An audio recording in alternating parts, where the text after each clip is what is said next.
The morning sun filtered through the grimy windows of Rosie's diner, casting long shadows across the checkered linoleum floor. Grace Miller moved between tables with practiced efficiency, her sneakers squeaking softly against the worn surface. The familiar aroma of coffee and bacon filled the air, mixing with the sound of sizzling griddles and the low murmur of morning conversations. "More coffee, Mr. Patterson?" Grace asked, her smile genuine despite the exhaustion shadowing her green eyes. She'd worked a double shift yesterday and her feet still ached, but rent was due in 3 days and she was $40 short. The elderly man nodded, his weathered hands wrapped around the warm mug. "You're a lifesaver, Grace. Best coffee in Chicago." Grace laughed softly. "That's because Rosie makes it strong enough to wake the deceased." She caught herself. Strong enough to really get you going. She'd been working at Rosie's diner for 2 years now, ever since she'd arrived in Chicago with nothing but a backpack and determination to build something better than the life she'd left behind. The diner sat on the corner of West Taylor Street in a working-class neighborhood where everyone knew everyone else's business. It wasn't glamorous, but it was honest work, and Grace had learned to appreciate that. The bell above the door chimed as Marcus, the morning regular, entered with his newspaper tucked under his arm. Grace already had his usual order memorized: 2 eggs over easy, wheat toast, orange juice. "Morning, Marcus," she called out, grabbing a clean mug. "Morning, Grace. You look tired, kiddo. Rosie working you too hard?" "Just saving up," Grace replied, pouring his coffee. "Got plans." She didn't elaborate, but the truth was simple. She was 8 credits away from her associate degree in early childhood education. Community college classes weren't cheap, even with financial aid, and every extra shift brought her closer to her dream of becoming a teacher. She wanted to be the person she'd needed when she was young, someone who cared, who noticed when a kid was struggling, who made them feel safe. The morning rush intensified as construction workers and office employees filtered in for breakfast. Grace moved through the controlled chaos with grace that matched her name, balancing plates, refilling mugs, remembering orders without writing them down. Rosie, the 70-year-old owner who'd given Grace a chance when she desperately needed one, worked the register with her usual gruff efficiency. "Table 6 needs their check," Rosie called out, her gravelly voice cutting through the din. Grace nodded, wiping her hands on her apron. That's when she noticed them. The 3 men who'd just entered. Something about them felt wrong. Their eyes swept the diner too carefully, too calculating. They wore expensive suits that seemed out of place in the modest establishment, and they didn't sit down or approach the counter. Grace's instincts, honed by years of having to read situations quickly, sent a warning signal through her body. She glanced at Rosie, who'd also noticed the newcomers, her expression tightening with concern. Before Grace could process what was happening, 2 black SUVs pulled up outside the diner's windows. More men emerged, and Grace felt her heart rate spike. This wasn't right. This wasn't normal. Then she saw him, the little boy. He couldn't have been more than 6 years old, with dark hair and wide brown eyes that seemed too serious for a child. He sat in booth 7 with a woman Grace assumed was his nanny, pushing eggs around his plate with a fork. He wore a private school uniform, navy blue with a crest on the pocket, and looked profoundly sad in the way children do when they're carrying worries too heavy for their small shoulders. The 3 men in suits moved deeper into the diner, and Grace noticed one of them touch something at his waistband. Time seemed to slow down as her mind made connections she didn't want to make. "Everybody down," one of the men suddenly shouted. The diner erupted into chaos. People screamed. Chairs scraped against the floor as customers dove under tables. The sound of shattering glass pierced the air as one of the windows broke. Grace's training, the safety videos Rosie made everyone watch, her own survival instincts from a difficult past, kicked in immediately. She didn't think. She just moved. The little boy in booth 7 had frozen in place, his eyes wide with terror, too scared to even cry. The woman with him had dropped to the floor, hands over her head, but the child remained sitting upright, exposed and vulnerable. Grace launched herself across the diner, her body moving before her mind could catch up. She reached the boy in 3 seconds flat, grabbing him and pulling him down to the floor beneath the table. She positioned her body over his, making herself a shield between him and whatever danger filled the diner. "It's okay, honey," she whispered urgently, her voice surprisingly steady despite the adrenaline flooding her system. "I've got you. Just keep your head down and don't look up. I've got you." The boy trembled beneath her, and she felt his small hands clutch at her uniform. He was crying now, silent sobs that shook his little frame. Grace adjusted her position, making sure every inch of him was covered, her arms wrapped protectively around his head. The chaos continued around them. More shouting, the sound of running feet. Something heavy crashed to the floor. Grace squeezed her eyes shut and focused on keeping the boy calm, whispering reassurances she barely believed herself. "You're safe. I promise you're safe. What's your name, sweetheart?" Ethan. The boy managed to choke out between sobs. "Ethan, that's a strong name. My name is Grace. I need you to be really brave for me, Ethan. Can you do that? Just stay still and keep your eyes closed." Time lost meaning. It could have been 30 seconds or 30 minutes. Grace's heart hammered against her ribs so hard she thought it might break through. Her body was tense, ready to absorb whatever might come. Every maternal instinct she possessed focused on protecting this child she didn't know. Then, cutting through the chaos like a blade through silk, a voice rang out. "Don't touch her!" The command was absolute, delivered with such authority that the entire diner seemed to freeze. Grace felt the shift in the air, the sudden stillness that followed violence. She didn't dare move, didn't dare lift her head to see who'd spoken. Heavy footsteps approached their table. Grace instinctively tightened her hold on Ethan, her body tensing further. "Ethan." The voice was different now, still commanding but edged with something that might have been fear. "Ethan, are you hurt? Daddy?" Ethan's small voice was muffled against Grace's shoulder. "Daddy." The word sent a chill through Grace's body. She'd thrown herself over the child of someone important, someone dangerous, someone whose presence commanded absolute obedience. "I'm here, son. I'm here." The voice was closer now, right beside the table. "Miss, I need you to let me see my son." Grace slowly, carefully loosened her grip on Ethan but didn't move away. Her eyes met those of the man crouching beside the booth, and her breath caught in her throat. Alexander Romano was not what she expected. He was tall, she could tell even with him crouched down, with dark hair touched with gray at the temples and eyes that were so dark they appeared almost black. His face was angular, handsome in a harsh way, with lines that spoke of stress and sleepless nights. He wore an impeccably tailored charcoal suit that probably cost more than Grace made in 6 months, but it was his eyes that captured her attention. They were looking at her with an intensity that made her feel exposed, vulnerable. But there was something else there too. Recognition, perhaps. Respect. Maybe even wonder. "Are you hurt?" he asked her. His voice lower now, meant only for her ears. Grace shook her head, not trusting her voice. Her arms were still wrapped around Ethan, who hadn't let go of her uniform. "Ethan, come here," Alexander said gently, extending his arms toward his son. But the boy didn't move. He clung tighter to Grace, his face buried against her shoulder. "She saved me, Daddy. She saved me." Alexander's jaw tightened, and Grace saw something flash across his face, emotion quickly suppressed. He nodded slowly. "I know she did, son, but I need to see that you're okay." "I'm okay," Ethan said, but still didn't release Grace. Grace finally found her voice. "Ethan, your dad needs to check that you're not hurt. It's okay. I'm right here. I'm not going anywhere." She didn't know if that last part was true, but it was what Ethan needed to hear. Slowly, reluctantly, the boy loosened his grip and allowed his father to pull him into a thorough but gentle examination. Alexander's hands moved over his son with practiced efficiency, checking for injuries, his face a mask of controlled concern. "He's fine," Alexander finally said, though Grace wasn't sure if he was telling her or himself. He pulled Ethan into a fierce embrace, his eyes closing briefly. "Thank God. You're fine." Grace took the opportunity to try to crawl out from under the table, but her legs had turned to jelly. Adrenaline had kept her moving before, but now that the immediate danger had passed, her body was rebelling. Her hands shook uncontrollably.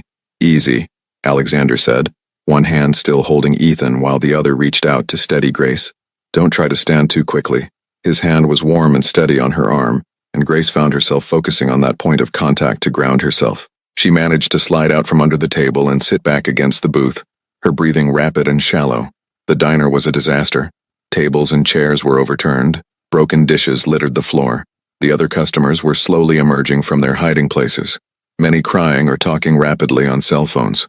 Rosie stood behind the counter, her face pale but her spine straight, already trying to restore order.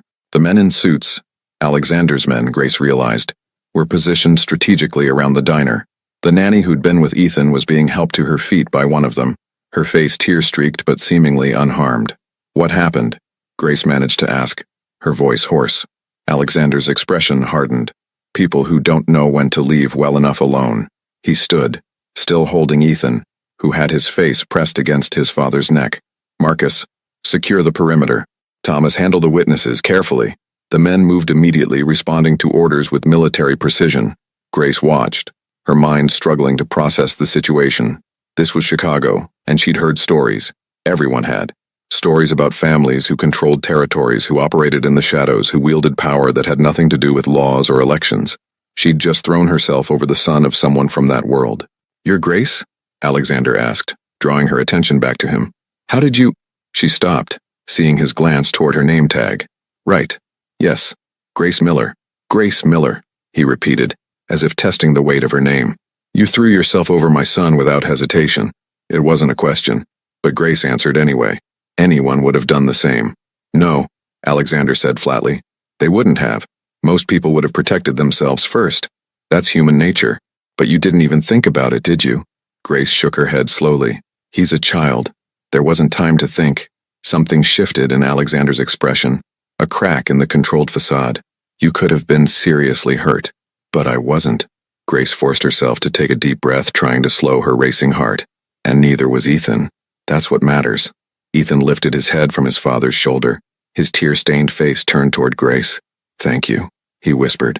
The simple words, delivered with such sincerity by such a small person, broke something inside Grace. Tears she'd been holding back started to fall, and she quickly wiped at them with shaking hands. "You're welcome, sweetheart." The sound of sirens filled the air outside, growing closer. Alexander's expression tightened. "Marcus, handle the police. Standard protocol." He looked down at Grace. "You'll need to give a statement." "What do I say?" Grace asked, suddenly afraid. She didn't understand this world, didn't know the rules. "The truth," Alexander said simply. "Men came in. There was a disturbance. You protected a child. That's all you know." "But, that's all you know," he repeated, his voice firm but not unkind. "Do you understand?" Grace nodded slowly. She understood more than he probably realized. She understood that she'd just seen something she shouldn't have, that she'd become involved in something dangerous, that her simple life had just become incredibly complicated. 2 police officers entered the diner, and Grace watched as Alexander transformed. The dangerous edge disappeared, replaced by the mask of a concerned father. He spoke to the officers with calm authority, explaining that his son had been having breakfast with his nanny when some kind of disturbance had occurred. Yes, his security team had responded. No, his son was unharmed thanks to the brave young woman who'd protected him. Grace gave her statement in a daze, her words mechanical. Yes, she'd seen men enter. Yes, there'd been shouting. No, she hadn't seen anything specific. She'd just reacted when she saw a child in danger. It was instinct. The officer taking her statement was kind, but Grace could see the calculation in his eyes. He knew who Alexander Romano was. Everyone did, even if they didn't say it out loud. "You did a good thing," the officer finally said, closing his notebook. "Brave thing." Grace wasn't sure if it was brave or stupid, but she nodded anyway. As the police continued their work, documenting the scene, interviewing witnesses, Grace stood off to the side, still shaking. Rosie came over and wrapped a thin arm around her shoulders. "You okay, kiddo?" the older woman asked quietly. "I don't know," Grace admitted. "I don't know what just happened." "You saved a little boy," Rosie said firmly. "That's what happened. Everything else," she trailed off, shaking her head. "Everything else is complicated." That was an understatement. Alexander approached them, Ethan still in his arms, though the boy had calmed considerably. "Miss Miller, I'd like to speak with you privately before I leave." Rosie squeezed Grace's shoulder and moved away, leaving them alone, or as alone as they could be in a diner full of police and witnesses. "I owe you a debt," Alexander said quietly. "One I can never fully repay. You put yourself in danger to protect my son without knowing who he was or what the situation was. That kind of courage is rare." Grace shook her head. "I didn't do it for recognition or payment. I did it because he's a child who needed help. I know. That's what makes it remarkable." Alexander shifted Ethan in his arms. "Nevertheless, I want to offer you compensation for—" "No," Grace interrupted, surprising herself with her firmness. "I don't want money. I just want to forget this ever happened and go back to my life." Alexander studied her for a long moment. "I don't think that's going to be possible." The words sent ice through Grace's veins. "What do you mean?" "What you did here today was witnessed by many people. It will be talked about. And in my world, Miss Miller, visibility can be dangerous." He paused, seeming to choose his words carefully. "I'm going to assign someone to keep an eye on you, for your own protection." "I don't need protection," Grace protested. "Perhaps not," Alexander agreed. "But I need peace of mind that the woman who saved my son's life stays safe. Consider it a favor to me." It didn't sound like a request. and Grace realized with growing unease that she didn't have much choice in the matter. She'd stepped into Alexander Romano's world the moment she'd thrown herself over Ethan, and stepping back out wasn't going to be simple. "Grace," Ethan said suddenly, his voice small, "will I see you again?" Grace's heart clenched. She looked into the boy's hopeful eyes and couldn't bring herself to lie. "I don't know, honey. I want to see you again," Ethan said with the absolute certainty that only children possess. "You're nice. You smell like pancakes." Despite everything, Grace laughed. A short, slightly hysterical sound. "I work in a diner. I always smell like pancakes. Can she come to our house, Daddy?" Ethan asked, turning to his father with renewed energy. "Please?" Alexander's expression was unreadable. "We'll see, son. Right now we need to get you home and make sure you're really okay." He looked at Grace one more time, and she felt the weight of that gaze. "Someone will be in touch, Miss Miller. Please don't be alarmed. They're there to help." Before Grace could respond, Alexander was moving toward the door, his security team falling into formation around him and Ethan. She watched them leave, the black SUVs pulling away with smooth efficiency, and felt as if she'd just been caught in a riptide, pulled under by forces she didn't understand and couldn't control. Rosie appeared at her side again. "Come on, kiddo. Let's get you some water and sit down for a minute." Grace nodded numbly, allowing herself to be led to an undamaged booth. Her hands were still shaking, and she couldn't seem to get warm despite the diner's stuffy heat. "What have I done?" she whispered. Rosie patted her hand. "You did what your heart told you to do. Can't ever be wrong to protect a child."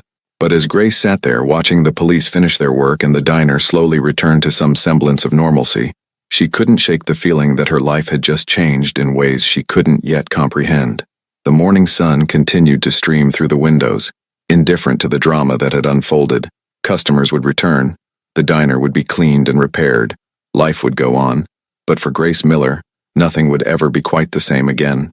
She'd thrown herself over a crying boy as danger surrounded them, and in doing so, she'd caught the attention of one of the most powerful men in Chicago. Alexander Romano had told her that visibility could be dangerous in his world. Grace was about to learn just how dangerous it could be. Grace stared at the ceiling of her small studio apartment, watching shadows from the street lamp outside dance across the cracked plaster. Sleep wouldn't come. It hadn't come easily since that morning at Rosie's diner. Every time she closed her eyes, she was back under that table, her body covering Ethan's, her heart hammering so hard she thought it might explode. The sounds were the worst part. In her dreams, the shouting was louder, the chaos more intense. She'd wake up gasping, her sheets soaked with sweat, her hands trembling just as they had that day. Grace rolled onto her side, pulling her thin blanket tighter around her shoulders. The October chill had crept into Chicago with a vengeance, and her ancient radiator could barely keep up. She'd meant to ask her landlord about it, but lately, she couldn't seem to focus on normal problems. Everything felt distant, muted, like she was experiencing life from behind a thick pane of glass. Her phone screen illuminated the darkness. 12:03 a.m. She had to be up in 5 hours for the morning shift. Rosie had insisted she take a week off after the incident, but Grace had returned after only 3 days. She needed the routine, needed the distraction, needed to feel normal again. Except nothing felt normal anymore. Grace had noticed them on the third day, the people watching her. At first she'd thought it was paranoia, a side effect of the trauma, but the black sedan that appeared on her street at odd hours was too consistent to be coincidence. The man in the coffee shop who seemed to be reading the same page of his newspaper for 45 minutes. The woman who'd gotten on the bus with Grace 3 days in a row, always standing near the back door, always watching. Alexander had said he would assign someone to watch over her. But these people didn't feel like protection. They felt like predators circling prey. Grace finally gave up on sleep around 2 a.m. She made herself chamomile tea, the cheap kind from the corner store, not the fancy organic stuff she couldn't afford, and sat by her window, watching the empty street below. Chicago at night had always made her feel small but safe, anonymous in the sprawling urban landscape. Now it just made her feel exposed. Her apartment was on the 3rd floor of a converted brownstone in Pilsen, a neighborhood where street art covered brick walls and the smell of tamales from corner vendors mixed with exhaust fumes. She'd loved it when she first moved in, the diversity, the energy, the sense of community. Now she jumped at every sound in the hallway, every car door slamming outside. The tea grew cold in her hands as dawn finally broke over the city skyline.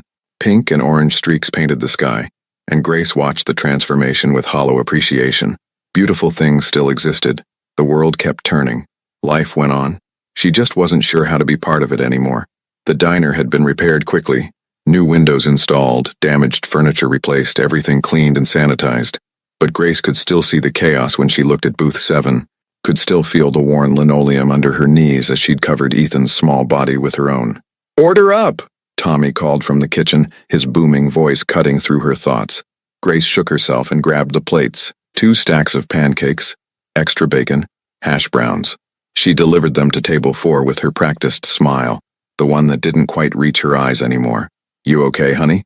Mrs. Chen, one of the regulars, asked with genuine concern. "You look tired." "Just didn't sleep well," Grace said, which was true enough. "Can I get you anything else?" "Maybe you should take some time off," Mrs. Chen suggested gently. "After what happened." "I'm fine," Grace interrupted, more sharply than she intended. She softened her tone. "Really, I'm okay. Work helps." Mrs. Chen didn't look convinced, but she let it drop. Grace moved away, refilling coffee cups on autopilot, taking orders she barely heard, her mind elsewhere. She was pouring coffee for table 8 when she felt it, that prickling sensation on the back of her neck that meant someone was watching her. Grace turned slowly and froze. Alexander Romano sat in booth 3, looking completely out of place in his dark suit and expensive watch. He wasn't alone. 2 men Grace recognized from that day stood near the door, their presence subtle but unmistakable. They weren't customers. They were guards.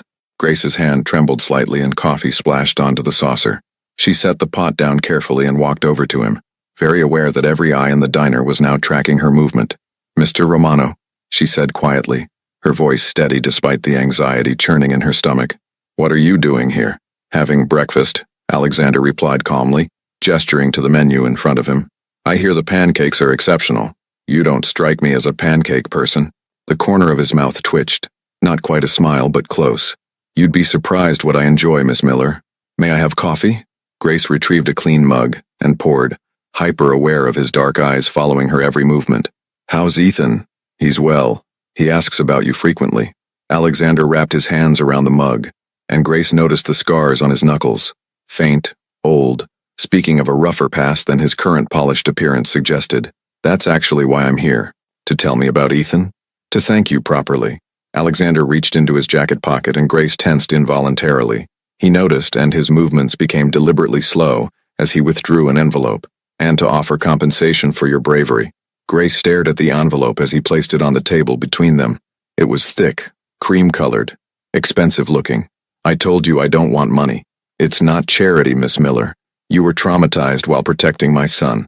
The least I can do is ensure you have the resources to process that trauma.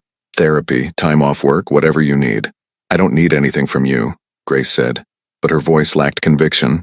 The truth was, she'd looked into therapy after the incident. Her community college offered counseling services, but the waiting list was 3 months long. Private therapy cost money she simply didn't have. "You're having nightmares," Alexander said, and it wasn't a question. Grace's eyes snapped to his. "How would you know that?" "Because I've had them too. After traumatic events, it's normal. But normal doesn't mean you should suffer through it alone." He pushed the envelope closer. "There's a therapist, Dr. Sarah Chen. Excellent credentials, specializes in trauma. I've already arranged for you to see her. No cost. No strings attached. Her information is in here along with enough to cover any time you need away from work." Grace's pride warred with her desperation. She was exhausted, jumpy, barely functional. The thought of professional help was tempting, so tempting. But accepting it from Alexander Romano felt like crossing a line she couldn't uncross. "Why do you care?" she asked bluntly. "You don't know me. You threw yourself over my son," Alexander said, his voice low but intense. Without hesitation, without knowing who he was, without considering the cost to yourself. "That kind of selflessness is rare, Miss Miller. Rare enough that I want to ensure it doesn't destroy you."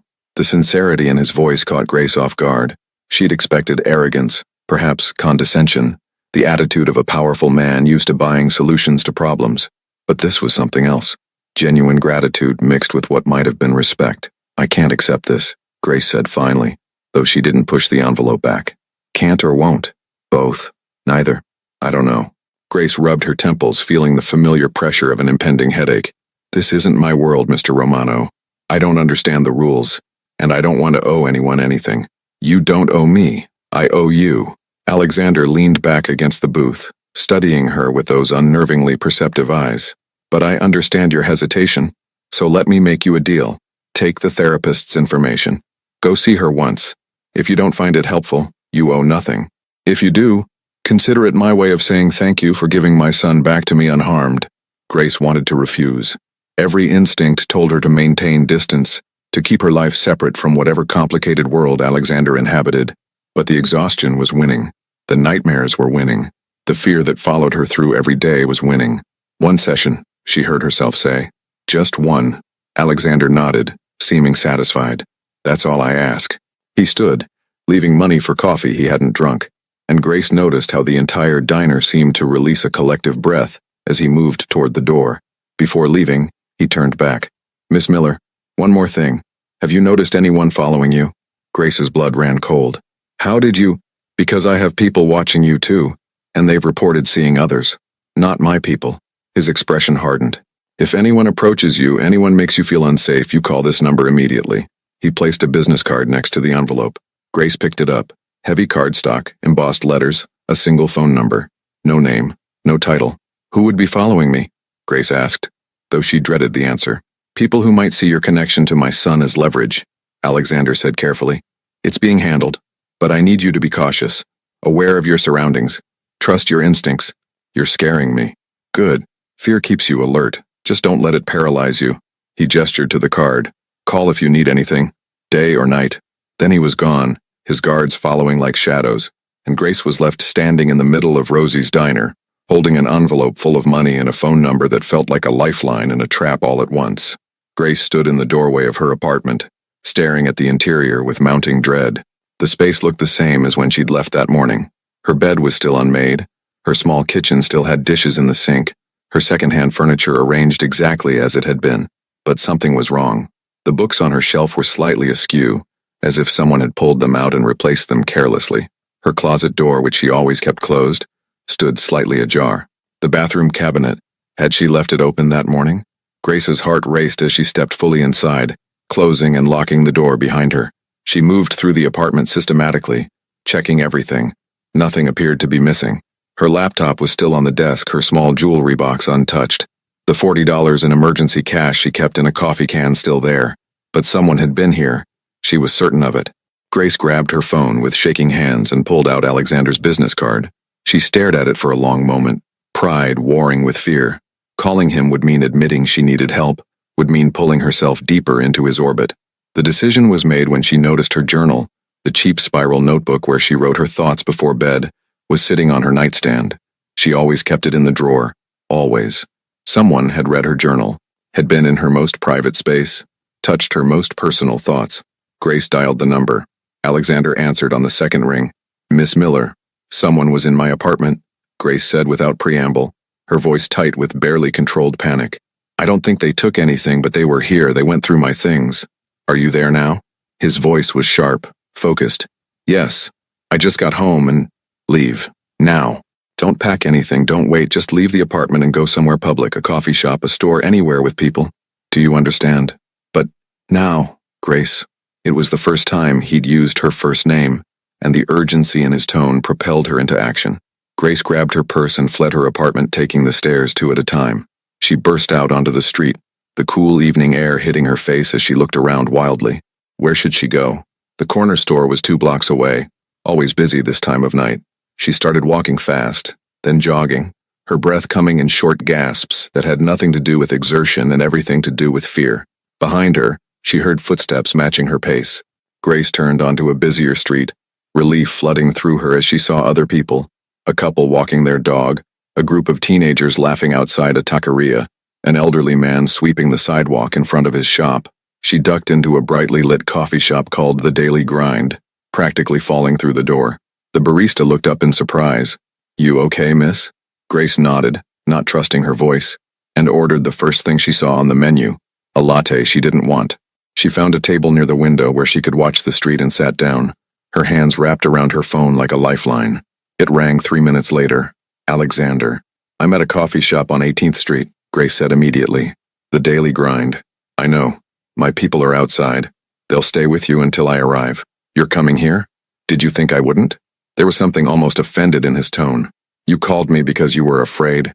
That makes it my responsibility to ensure you're safe. Grace wanted to argue that she wasn't his responsibility, that she'd managed to take care of herself for 23 years without his help, but the words died in her throat because right now, in this moment, she was grateful someone was coming. Okay, she whispered. 20 minutes, Alexander promised. Stay where you are. Stay visible. You're safe, Grace. The line went dead, and Grace set her phone on the table, her latte cooling in front of her untouched. Through the window, she could see a dark sedan parked across the street, and though she couldn't make out the faces inside, she knew they were Alexander's people, the ones watching over her. For the first time since she'd returned to her violated apartment, Grace felt like she could breathe. Alexander arrived in 18 minutes, not 20, flanked by the same two men who'd been at the diner that morning. He scanned the coffee shop with a practiced eye before his gaze landed on Grace, and she saw the tension in his shoulders ease fractionally. He approached her table alone, his guards taking positions near the entrance. May I sit? Grace nodded, and he slid into the chair across from her with surprising grace for a man his size.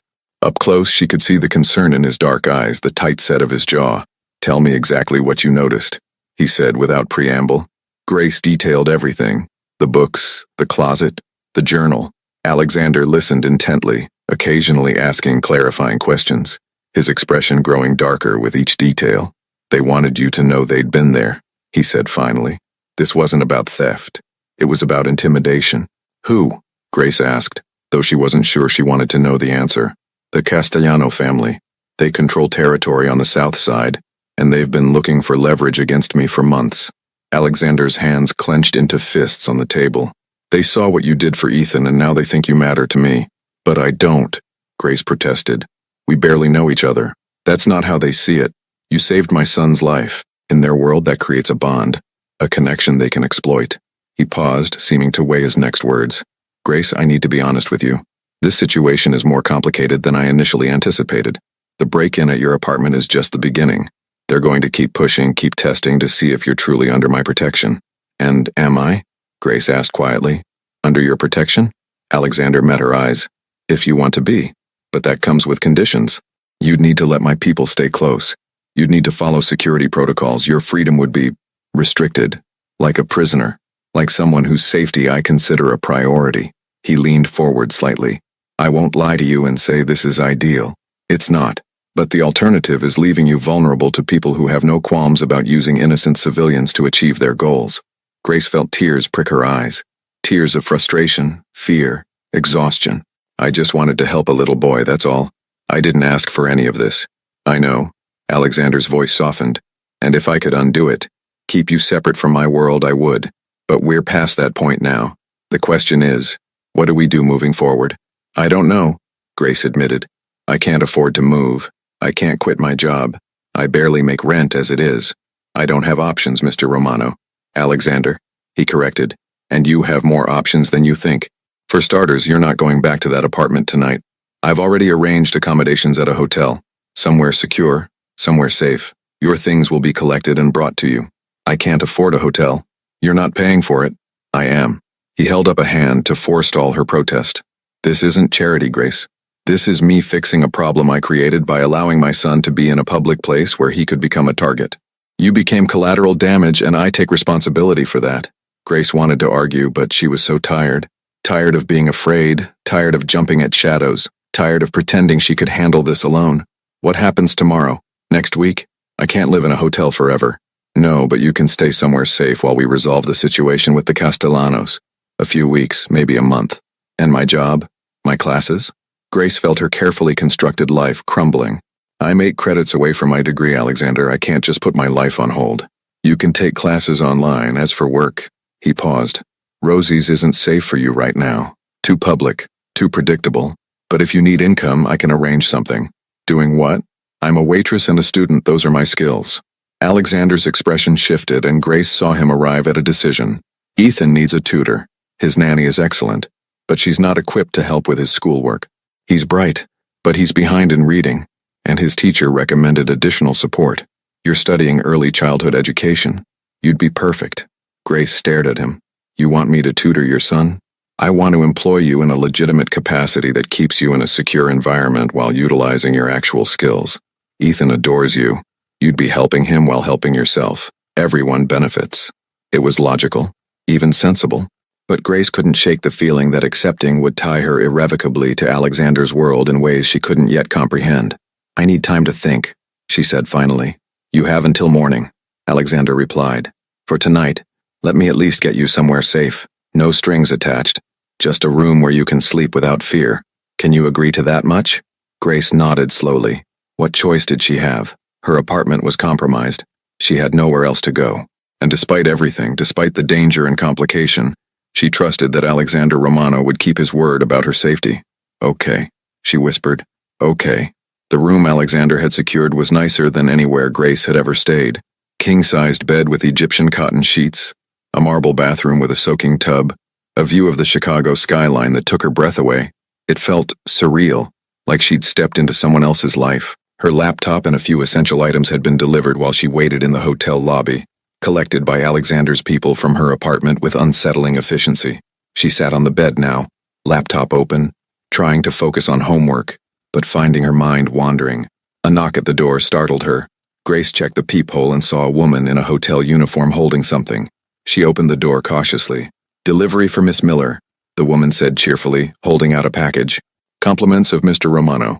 Grace accepted it with confusion and closed the door. Inside the package was a soft cotton pajama set, far nicer than anything she owned, and a note in neat handwriting. "Thought you might need these. Rest well. A." Despite everything, Grace smiled. It was a thoughtful gesture, practical and kind without being presumptuous. She changed into the pajamas, which fit perfectly, and climbed into the impossibly comfortable bed.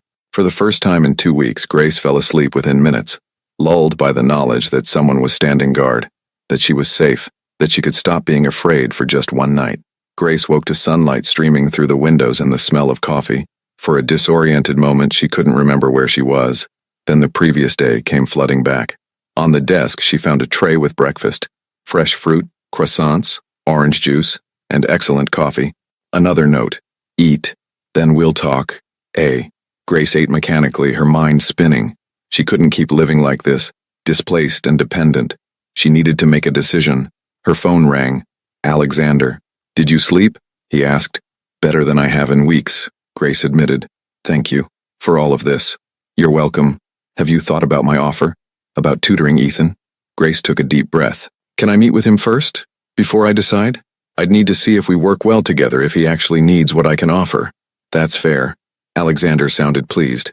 "Are you free this afternoon? I can arrange for you to come to the house, meet Ethan properly, see the space where you'd be working." "Okay," Grace said, committing before she could overthink it. "What time?"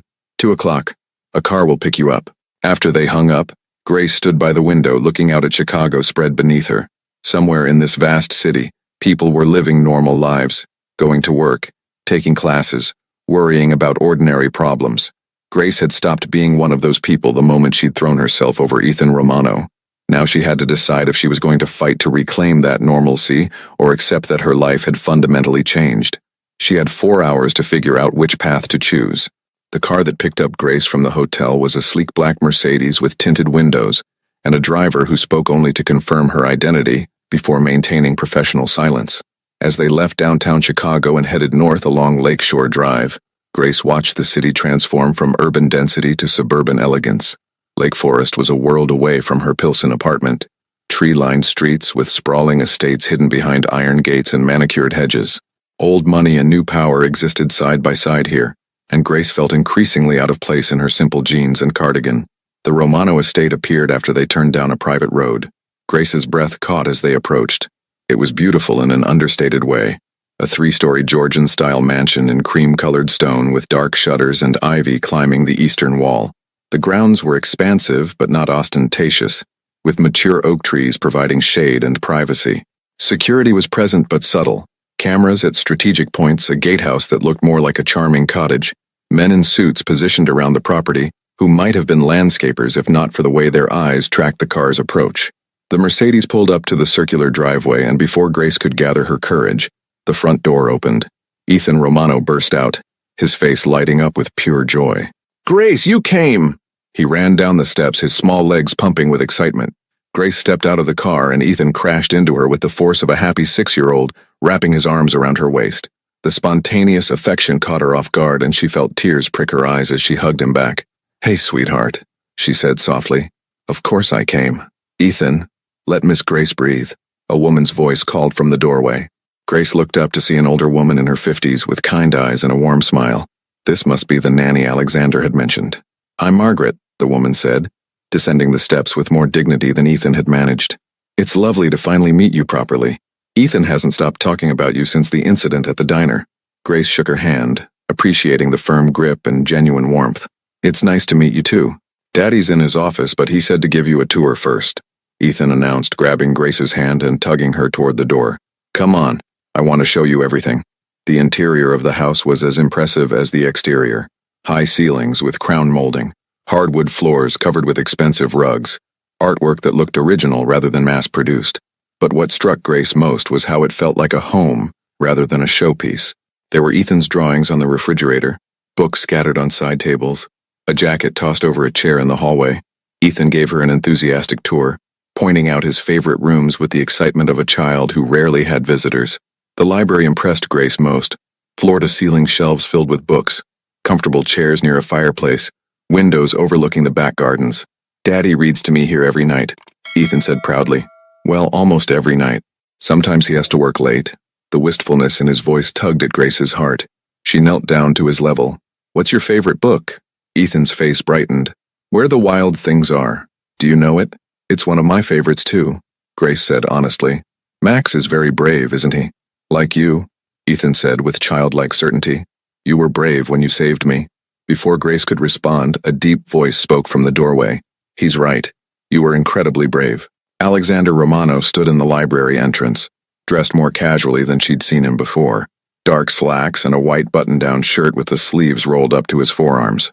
He looked less like a powerful businessman, and more like a father, and the transformation was startling. Daddy! Ethan ran to his father, who scooped him up easily despite the boy's size. Did you finish your work? Can Grace stay for dinner? Let's not overwhelm her, Alexander said with amusement. She's here to see if tutoring you would be something she's interested in. Remember what we talked about? Ethan nodded seriously. I have to be a good student and show her my schoolwork. Exactly. Alexander set his son down and looked at Grace. Thank you for coming. I know this is all rather unconventional. That's one word for it, Grace said, managing a small smile. Over the next hour, Grace reviewed Ethan's schoolwork with him in the bright, spacious room that served as his study area. Margaret brought them lemonade and cookies, and Grace was impressed by how the household ran, organized but not rigid, comfortable but not chaotic. Ethan was indeed bright, as Alexander had said, but his reading skills lagged behind his comprehension. He could understand complex concepts when they were explained to him, but struggled to decode written words. Grace recognized the signs: possible dyslexia, or another learning difference that had gone undiagnosed. You know what I think, Ethan? Grace said after listening to him struggle through a paragraph. I think your brain works in a really special way. You're super smart, but reading might always be a little trickier for you than other things. And that's okay. There are lots of ways to be smart. Ethan looked at her with hope. Really? My teacher says I need to try harder. Grace felt a flash of anger at the teacher but kept her voice gentle. Trying hard is important, but so is finding the right way to learn. If I work with you, we'll figure out what works best for your brain. Deal? Deal. Ethan's smile was radiant. After the tutoring session, Margaret took Ethan to wash up for snack time, leaving Grace alone with Alexander in his study. The room was masculinely elegant. Leather furniture, dark wood, but also surprisingly personal. Photos of Ethan at various ages covered one wall, and Grace noticed none included a woman who might have been his mother. He likes you, Alexander said, pouring 2 glasses of water from a crystal pitcher. More importantly, you understand him. You saw his learning challenges immediately. Has he been evaluated? Grace asked, accepting the glass. For dyslexia or other processing differences? His school suggested it, but I've been resistant. Alexander sat in the chair across from her, suddenly looking tired. I didn't want him labeled, limited by other people's expectations. Labels aren't limitations if they lead to the right support, Grace said carefully. Ethan is incredibly bright, Alexander. With the right approach, he could excel, but he needs someone who understands that his brain works differently. Not wrong, just differently. Alexander studied her for a long moment. You really are studying to be a teacher. Was, Grace corrected quietly. I had to drop my classes this semester. After everything that happened, I couldn't focus, and I couldn't afford to fail. I was planning to re-enroll next semester, but now, she trailed off, gesturing vaguely at the complicated situation her life had become. What if you didn't have to wait? Alexander leaned forward. Work with Ethan 3 days a week, Monday, Wednesday, Friday, 4 hours each day. That gives you Tuesday and Thursday for online classes if you re-enroll. I'll cover your tuition. I can't let you do that, Grace protested automatically. Why not? You'd be providing a valuable service. Ethan needs you, Grace. I can hire any number of tutors with impressive credentials, but credentials don't matter if they don't connect with the child. You connect with him. He trusts you. That's worth far more than any degree. Grace wanted to argue, but the offer was tempting. Too tempting. What's the catch? The catch is that you'd need to work here at the estate. It's the only place I can guarantee your security right now. Alexander's expression grew serious. The situation with the Castellanos hasn't improved. If anything, it's escalated. They know you've been staying at the hotel. They know you came here today. They're watching, waiting for an opportunity. An opportunity to do what? To use you against me, Alexander said bluntly. They believe you matter to me because you saved Ethan. They think taking you would give them leverage. But I don't matter to you, Grace said, though even as she spoke, she wondered if it was entirely true. We barely know each other. That's semantics to them. You're connected to my son, therefore you're connected to me. He paused. And for what it's worth, you do matter. Anyone brave enough to shield a child from danger matters. Your safety has become important to me, whether you understand that or not. Grace felt heat rise to her cheeks at the intensity in his voice. She looked away, focusing on a photo of young Ethan on the wall. If I agree to this, and I'm not saying I am, what would it look like? I can't just move in here. Why not? Because Grace struggled to articulate the boundaries she felt crumbling. Because that would be crossing a line. I'd be in your home, in your life, in your space. That's too much, too fast, too complicated. You wouldn't be in my space, Alexander clarified. The estate has a guest house, 2 bedrooms, full kitchen, completely private. You'd have your own entrance, your own life. You'd just be on the property. Safe. For how long? Until the situation resolves. A few weeks, maybe a month or 2. And if it doesn't resolve, Grace challenged, what if this is permanent? What if being connected to you means always looking over my shoulder, always being afraid? Alexander's jaw tightened. Then I'll give you a way out. New identity, relocation to another city, enough money to start over. I won't let you be trapped in my world indefinitely if you don't want to be. The sincerity in his voice was undeniable. Grace realized that Alexander Romano, for all his power and reputation, was genuinely trying to do right by her. The knowledge shifted something in her perception of him. I need to think about it, she said finally. Of course. Take the evening. I'll have you driven back to the hotel and you can call me tomorrow with your decision. But before Grace could stand, Ethan appeared in the doorway, his face anxious. Are you leaving already? You just got here. I need to go back to the hotel, sweetie, Grace said gently. But you're coming back, right? Ethan's lower lip trembled. You're going to be my tutor? Grace looked at Alexander helplessly, not wanting to make promises she might not keep. He recognized her dilemma and intervened. Grace needs to think about it, son. It's a big decision. But I want her to stay, Ethan said, his voice rising with emotion. She's nice and she smells like pancakes and she makes me feel safe. The last words hit Grace like a physical blow. She makes me feel safe. This child who'd been through trauma, who'd lost his mother, who lived in a world of guards and security. He felt safe with her. Grace knelt down and pulled Ethan into a hug. Hey, listen to me. Whether I'm your tutor or not, you're going to be okay. You're so brave and so smart and you have people who love you very much. But I want you, Ethan whispered against her shoulder. Grace met Alexander's eyes over Ethan's head and saw her own turmoil reflected there. This wasn't just about a job or security anymore. This was about a little boy who needed stability, who'd attached himself to her with the fierce loyalty of a child seeking safe harbor. Let me think about it, Grace said softly to Ethan. Can you give me until tomorrow? Ethan nodded reluctantly and Grace stood, her heart aching. As Margaret gently led Ethan away for his afternoon activities, Grace and Alexander remained in the study, the weight of unspoken things hanging between them. He doesn't get attached easily, Alexander said quietly. Since his mother passed, he's been cautious, withdrawn, but with you, he's different, open, hopeful. What happened to her? Grace asked, then immediately regretted the intrusion. I'm sorry, that's none of my business. It's a fair question. Alexander moved to the window, his back to her. Elena died 3 years ago. Complications during a routine medical procedure. One day she was fine. The next, he stopped, his shoulders tense. Ethan was only 3. Too young to fully understand but old enough to feel the loss. I'm so sorry, Grace said, meaning it. He needs positive influences in his life. People who aren't part of my world who can show him there's more to life than business and security and watching your back. Alexander turned to face her. People like you. You don't know what kind of person I am, Grace said. You don't know where I came from or what I've been through. Then tell me. The invitation hung in the air. Grace had spent years building walls around her past, keeping it separate from her present. But something about this moment, this room, this man who'd shown her more genuine concern than most people in her life, it made her want to be honest. I ran away from home when I was 17, Grace heard herself say. My stepfather was difficult. My mother wouldn't leave him, wouldn't protect me. So I left instead. Took a bus to Chicago with $200 and a backpack full of clothes. Alexander listened without interruption, his dark eyes focused entirely on her. I lived in a shelter for 6 months while I finished high school online.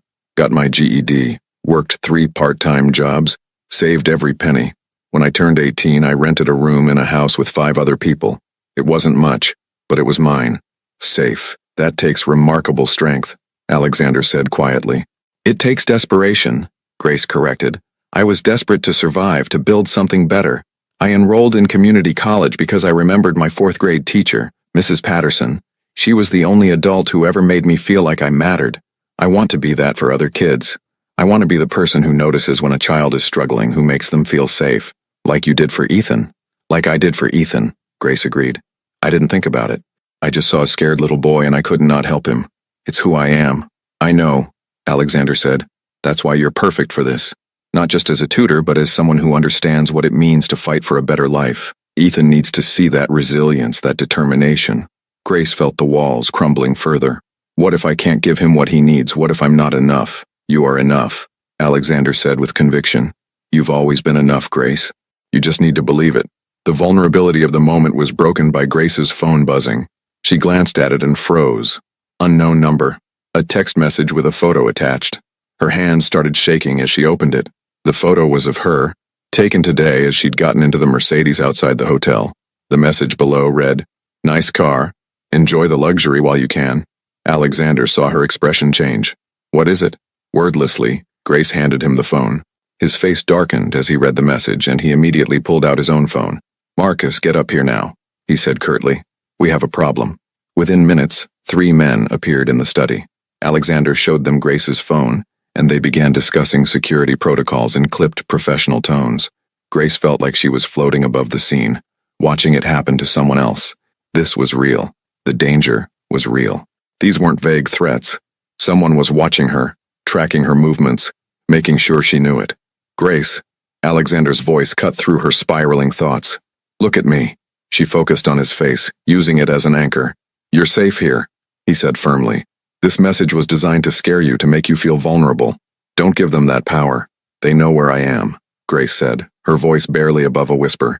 "They're watching. And so am I," Alexander countered. "So are 20 trained professionals whose job is to keep this property secure. They can send messages, they can try to intimidate, but they cannot touch you here." Marcus, one of Alexander's security team, stepped forward. "Miss Miller, we're going to trace this number and increase surveillance on all entry points to the property. Your phone will be secured against further unwanted contact. You're safe. Safe." Everyone kept saying she was safe, but Grace didn't feel safe. She felt trapped, cornered, like prey being circled by predators she couldn't see. "I want to go back to the hotel," she said suddenly, standing. "I need to think. I can't think here." "Grace," Alexander began. "Please." She cut him off, desperation creeping into her voice. "I just need space. Just for tonight. Tomorrow I'll give you my answer, but right now I need to be alone." Alexander studied her for a long moment, then nodded. "Okay, but you're not going back to the hotel. It's been compromised. That's how they got today's photo. Marcus will take you to a different location, somewhere secure that they don't know about." "Okay," Grace agreed, too overwhelmed to argue. The drive to the new location, a corporate apartment in a high-security building downtown, passed in a blur. Marcus was professional and kind, explaining the building's security features, showing her how to use the special access codes, making sure she had everything she needed. But once he left and Grace was alone in the sterile modern apartment, the full weight of her situation crashed down on her. She couldn't go back to her old life. Her apartment wasn't safe. Her job wasn't safe. The simple existence she'd fought so hard to build had been shattered the moment she'd thrown herself over Ethan Romano. Grace sank onto the expensive leather couch and let herself cry. Deep, wrenching sobs that came from a place of pure exhaustion and fear and grief for the life she'd lost. Her phone rang around 8 p.m. "Alexander, are you okay?" he asked without preamble. "No," Grace said honestly. "I'm really not. Do you want me to come there?" "Yes," she thought. "I want someone to tell me this will all be okay." But she said, "No, I need to figure this out on my own." "Grace, there's something I need to tell you." Alexander's voice was serious. "I spoke with some people after you left. We can end this." "End what?" "The threat from the Castellanos. I can arrange for you to disappear. New identity, new city, complete fresh start, full financial support for as long as you need it. You could finish your degree anywhere in the country. Live without fear. Be free." The offer should have been tempting, should have been exactly what she wanted. But Grace found herself asking, what about Ethan? He would understand, eventually. Would he? Grace challenged. Or would he just feel abandoned by another person he'd grown attached to? Silence on the other end of the line. "You're asking me to choose," Grace said slowly, working through the realization as she spoke. "Stay and help Ethan but live with restrictions and danger. Or leave and be free but abandon a little boy who needs me." "I'm not asking you to choose," Alexander said quietly. "I'm giving you options. There's no wrong answer here, Grace." But there was. Grace knew there was, because the moment Ethan had said, "She makes me feel safe," the choice had already been made. "I'm staying," Grace said, surprised by the firmness in her own voice. "I'll take the tutoring position. I'll stay at the guest house. I'll follow your security protocols. But I have conditions. Name them. I continue my online classes. I maintain my independence as much as possible. And you're honest with me. About the dangers, about the situation, about everything. No protecting me from the truth." "Agreed," Alexander said immediately. "Anything else?" "Yes." Grace took a deep breath. "I want to help Ethan not just with schoolwork but with processing his trauma. What happened at the diner affected him too. He needs support, maybe counseling. I want to make sure he gets it. I'll arrange it." There was something in Alexander's voice. Respect, maybe gratitude. "Thank you, Grace." "Don't thank me yet," Grace said. "I have no idea what I'm doing." "None of us do," Alexander replied. "We're all just trying to do our best with impossible situations." After they hung up, Grace stood at the floor-to-ceiling windows, looking out at Chicago's glittering skyline.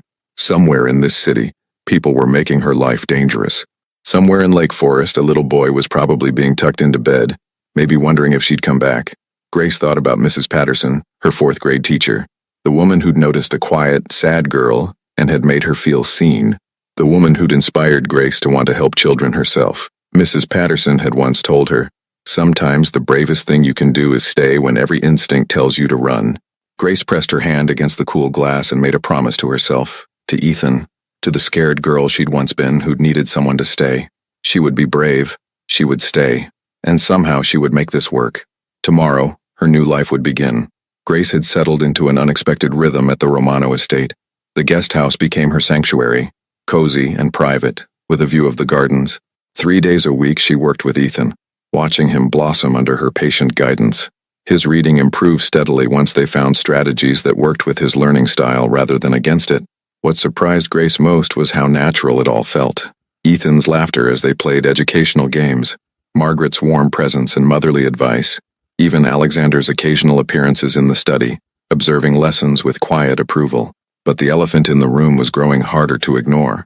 Alexander had started joining them for dinner twice a week, casual family meals that felt dangerously domestic.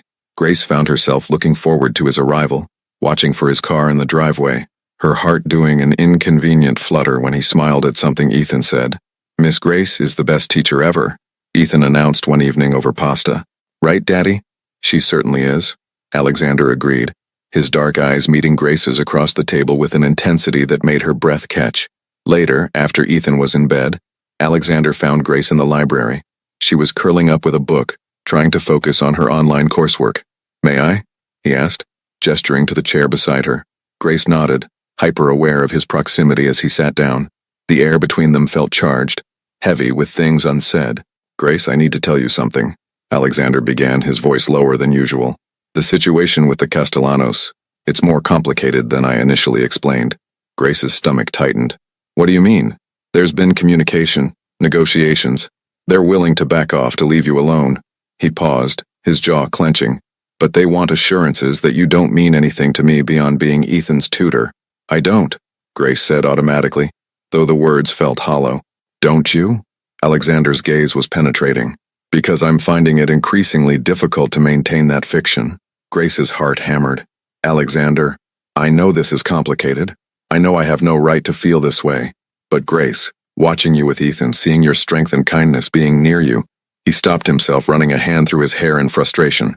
I'm saying too much. No, Grace whispered. You're saying what I've been trying not to think about. The admission hung between them, dangerous and honest. Alexander leaned closer, his hand reaching for hers, and Grace didn't pull away.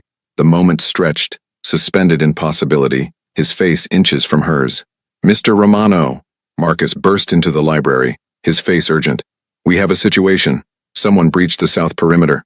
Alexander was on his feet instantly. The intimate moment shattered. Where? Near the guest house. We contained it, but sir... Marcus glanced at Grace. They left something. A message. Grace's blood ran cold as they followed Marcus outside. On the guest house door, someone had spray-painted 2 words. Pretty target. Get her inside the main house, Alexander commanded, his voice steel. Now. The next hours were a blur of activity. Security swept the entire property. Grace was moved to a bedroom in the main house, with guards stationed outside. Alexander paced like a caged tiger, barking orders, demanding answers. How did they get through? He demanded of his security team. We're investigating, sir, but... Marcus hesitated. We may have an internal problem. The words hit like a physical blow. Someone on the inside was feeding information to the Castellanos. Someone Alexander trusted had betrayed him. Grace watched from the doorway as Alexander processed this, saw the moment his expression hardened into something cold and calculating.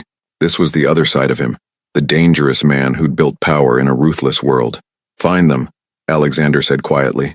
I don't care how long it takes. Over the next 2 days, the investigation intensified. Grace barely saw Alexander, who was consumed with securing his household and identifying the traitor. Ethan sensed the tension, becoming clingy and anxious. Is Grace leaving? He asked his father one afternoon, his voice small. No, son. Grace is staying right here where she's safe. But when Ethan's private school called about an assembly the next afternoon, one that required parent attendance, Grace volunteered to go with Alexander. Ethan needed normalcy, needed to see his world continuing despite the chaos. They were walking Ethan to his classroom when Grace noticed something wrong. A man near the parking lot watching them too intently, another by the gymnasium entrance. Her instincts, honed by weeks of vigilance, screamed danger. Alexander, she said quietly, gripping Ethan's hand tighter. Something's wrong. Alexander saw it too. His body tensed, his hand moving to his phone. But before he could act, several men began converging on their position. Without thinking, Grace scooped up Ethan and ran toward the school's main office, where she knew there would be administrators and witnesses. Alexander's security detail materialized from seemingly nowhere, intercepting the men, creating a barrier. Grace didn't stop running until she reached the principal's office, bursting through the door with Ethan in her arms. Lock down the school, now! The principal, recognizing the urgency, immediately triggered the security protocol. Doors locked automatically, an alarm sounded, and Grace held Ethan close as he trembled against her. You're okay, sweetheart. I've got you. You're safe. Grace? Ethan's voice was muffled against her shoulder. You saved me again. Tears streamed down Grace's face as she rocked him gently. Always, Ethan, I'll always keep you safe. When Alexander finally reached them, after his team had secured the situation, his face was pale beneath his composure. He pulled both Grace and Ethan into his arms, holding them with a fierceness that spoke of fear finally released. Thank you, he whispered against Grace's hair. God, Grace, thank you. That evening, back at the estate with extra security posted, Alexander gathered his core team in his office. Grace was included now, no longer just the tutor, but someone integral to Ethan's safety. The traitor has been identified, Marcus announced. One of the perimeter guards. He's been removed and is being questioned. The Castellanos' message is clear, Alexander said grimly. They're willing to escalate, to target Ethan directly. Then what do we do? Grace asked, exhausted and afraid but refusing to show it. Alexander looked at her with something like wonder. We show them that you're not a weakness to exploit. You're the reason they'll never succeed. Later, alone with Ethan as she tucked him into bed, Grace stroked his hair gently. Grace? Ethan's sleepy voice was thoughtful. Are you going to stay forever? Grace's heart clenched. Do you want me to? Yes. You and Daddy both keep me safe. We're like a team. A team. A family. The words Ethan didn't quite say, but Grace heard anyway. Get some sleep, brave boy, she whispered, kissing his forehead. She found Alexander in the hallway, clearly having been waiting for her. Without words, he pulled her into his study and closed the door. Grace, I need to know. He stopped, starting again. Today at the school you didn't hesitate. You could have run, saved yourself, but you took Ethan and ran toward safety for both of you. Of course I did. Grace struggled to explain. He matters to me, you both do. And you matter to us, Alexander said fiercely. More than I ever intended. More than is wise or safe. Then we're all fools together, Grace said with a trembling smile. Alexander cupped her face gently, his thumb brushing across her cheek. I can't promise you a normal life, Grace, but I can promise you'll always be protected, valued, cherished. That's enough, Grace whispered. It's more than enough. They stood together in the quiet study, two people who'd found something unexpected in the chaos. Connection, trust, and the fragile beginning of something that might become love. Outside, security patrolled the grounds. Threats still lurked in the shadows. But inside, in this moment, Grace finally understood what it meant to choose to stay, to fight for something worth protecting. She'd crossed the line completely now. There was no going back. And she didn't want to. The breakthrough came from an unexpected source, Grace herself. During one of her tutoring sessions, Ethan mentioned his friend Sophia, whose father owned restaurants throughout Chicago. Grace remembered Alexander mentioning the Castellanos had business interests in hospitality. A conversation led to research, which led to discovering financial records that Marcus's team could use as leverage. You found the connection we needed, Alexander told Grace in his study, genuine admiration in his voice. The Castellanos have been laundering money through legitimate businesses. With this evidence, we have negotiating power. The meeting was arranged on neutral ground, a lawyer's office downtown. Alexander went armed with documentation and a proposal, mutual non-interference. The Castellanos would leave his family alone, and he would keep the financial information private. Grace waited at the estate during the negotiation, pacing the library with nervous energy. When Alexander finally returned, his expression was cautiously optimistic. It's done, he said simply. They've agreed to back off. You're no longer a target. Grace felt her knees weaken with relief. It's really over? The immediate threat is over.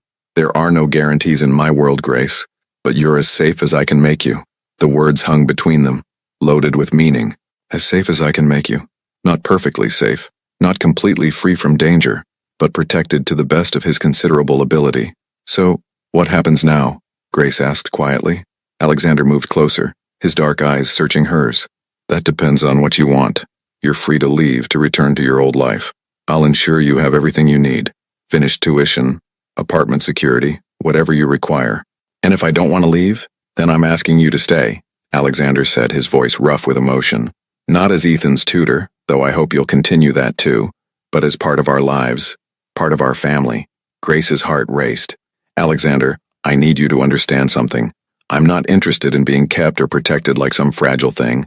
If I stay, it's as an equal. I finish my degree. I work with Ethan because I want to, not because I owe you. I maintain my own identity. I wouldn't want it any other way, Alexander said. You're not fragile, Grace. You're the strongest person I know. You threw yourself over my son without hesitation. You faced threats with courage, and you've never lost sight of who you are. That strength is part of why. He stopped, seeming to gather courage. Part of why I've fallen in love with you. The words stole Grace's breath. She'd felt it growing between them, but hearing it spoken aloud made it real, terrifying and wonderful all at once. I love you too, she whispered. I didn't want to. I tried not to. But somewhere between tutoring sessions and family dinners and learning to trust again, I fell in love with both of you. Alexander pulled her into his arms and Grace let herself be held, feeling safe in a way that had nothing to do with security systems and everything to do with genuine connection. Grace, Ethan's voice called from the hallway. Are you still here? They separated as Ethan burst into the library, his face lighting up when he saw her. You didn't leave. I'm not leaving, Grace said, kneeling to his level. How would you feel about me staying? Not just as your tutor, but as part of your family. Ethan's eyes went wide. Like, forever? We'll take it one day at a time, Grace said carefully. But yes, if you want that, I'd like to stay. Ethan launched himself at her with such force they both tumbled backward laughing. Alexander helped them up, and for a moment, The three of them stood together in the library, an unlikely family forged through crisis and choice. Grace sat in the garden of the Romano estate, her laptop open as she worked on her final paper for her degree. She'd be graduating in 3 weeks, finally achieving the dream she'd fought so hard for. Ethan played nearby with a soccer ball, his reading skills now at grade level thanks to months of dedicated work and the right support. He still had challenges, but he faced them with confidence now, knowing he had people who believed in him. Alexander emerged from the house, loosening his tie as he walked toward them. The sight of him still made Grace's heart skip, but now it was accompanied by a deep sense of belonging. "How's the paper?" he asked, dropping a kiss on top of her head. "Almost done. Dr. Martinez said it's some of my best work." "I never doubted it." Alexander sat beside her on the bench watching Ethan play. "Grace, there's something I want to ask you." Grace looked up from her laptop, noting the slight nervousness in his expression, rare for a man usually so controlled. "We've been building this life together for months now. You, me, Ethan, and I can't imagine it any other way." He pulled a small velvet box from his pocket, and Grace's breath caught. "I'm not asking you to be saved or protected. I'm asking you to be my partner, my equal, my love. Grace Miller, will you marry me?" Tears streamed down Grace's face as she looked at the ring. Beautiful, but not ostentatious. Perfectly suited to her taste. Yes, I'll marry you." Ethan, who'd been watching from his play area, ran over shouting, "She said yes. Does this mean Grace is going to be my mom?" Grace pulled him into the embrace, including him in this moment. "If that's okay with you." "It's more than okay," Ethan said seriously. "It's perfect." As the three of them sat together in the garden, Grace reflected on the journey that had brought her here. She'd thrown herself over a crying boy as danger erupted around them, acting on instinct and compassion. That single moment had changed everything, had pulled her from her carefully constructed solitary life into something messy, complicated, and infinitely richer. She'd learned that being saved and being strong weren't mutually exclusive, that accepting help didn't diminish her independence, that love could be found in the most unexpected places. Grace looked at Alexander and Ethan, her family now, and felt a peace she'd never known before. Not the peace of safety from all danger, but the peace of knowing she'd found where she belonged. She'd crossed every line, broken every rule, taken every risk, and she'd do it all again in a heartbeat.